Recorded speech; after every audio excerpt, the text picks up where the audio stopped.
Hi guys! Welcome sa Sipnayan. In this video ay tutuloy natin yung series natin on solving equations. No? This is one of the new series, no?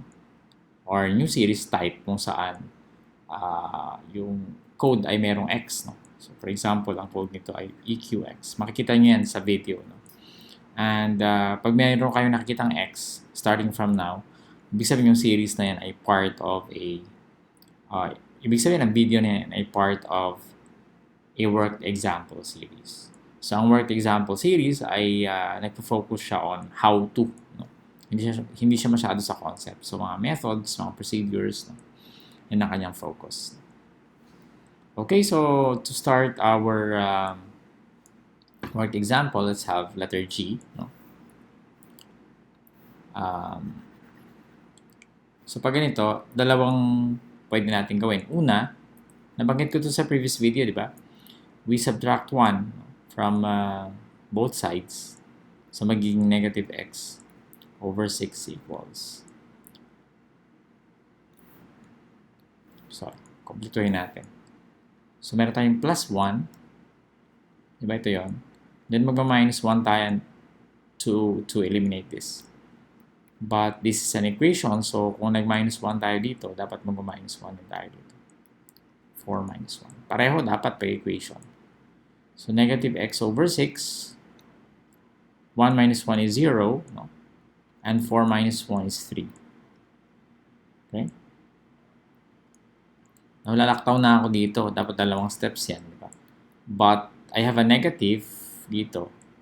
Ayaw kong may negative na kasama yung x. So, pwede ko na kagad i-multiply yan. Di ba? So, negative 1 times negative x over 6 equals negative 1 times 3. Okay? So, I multiplied both sides by negative 1 para matanggal yung negative dito sa kaliwa, yung sa x natin. Diba? Sa kaliwa meron tayong negative. So, meaning negative times negative, this is positive. Meaning we have x over 6 equals negative 3. And then, para natin matanggal yung denominator nito, this is division. So, we multiply, diba? So, 6 times x over 6 is equal to negative 3, no? Multiply natin yung kaliwa, dapat i-multiply din natin yung kanan ng 6. So, meaning x equals negative 18. Alright? Okay, so dito, ibang method naman yung gagawin ko dito. Dito ginawa natin, nag-minus tayo ng 1, di ba? Pwede tayo mag-multiply kung may fraction.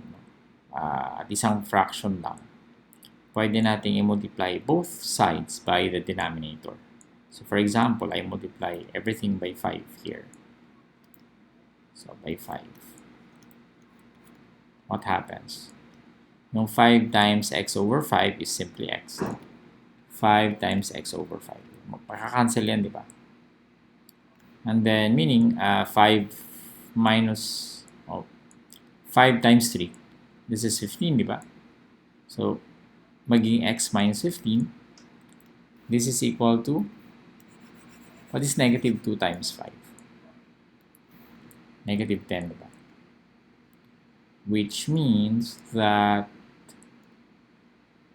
x minus 15 plus 15, para matagal yung 15 dito, is equal to negative 10 plus 15. Which means that x is equal to 5. Okay?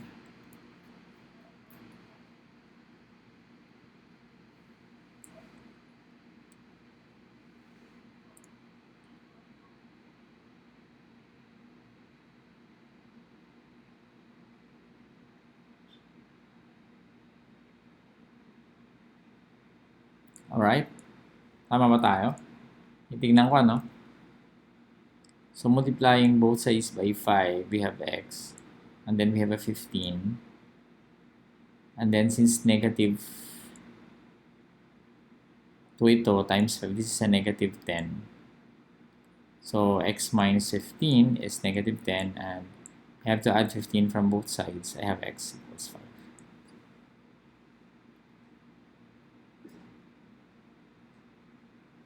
Okay, so I think tama naman tayo. Next, we have x over 3 with a negative equals negative 7. Ang dalawang klase yan, no? Kung gusto nyo, pwede na natin i-multiply both sides by negative para mawala na yung negative dito. Pwede natin gawin yan. Or pwede naman, multiply natin both sides by 3, pero may negative x ka pa rin. Kung gusto nyo, ano na, 2 birds with 1 stone na. Multiply both sides by negative 3. So, negative x over 3 times negative 3 equals negative 7 times negative 3. So, makakancel yan, makakancel. Negative times negative is positive. Tapos, makakancel itong dalawang yan. Magiging x na lang equals 21. Okay? Lastly, we have negative 9 minus x equals 4. I have a minus x here. Gusto ko siyang ilipat doon. Magpa-plus x ako.